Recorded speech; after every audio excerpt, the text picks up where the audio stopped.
Dito, kayo rin po ay mababahagian. Okay?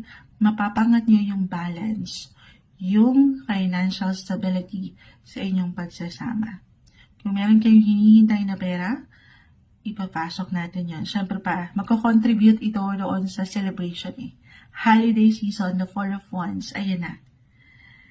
I feel na merong ganap na special, masasaya, or kailangan mo lang din marinig to celebrate your wins. Pisces, celebrate your small wins. Kaano man yan kaliit, kalaki. Deserve ang mag-enjoy ngayong last 2 months. Walang imposible last 2 months, maaaring meron kayong maisa katuparan na pangarap. Bilang love message ang ating hiningi, maisa sa katuparan sa inyong mga buhay pag-ibig.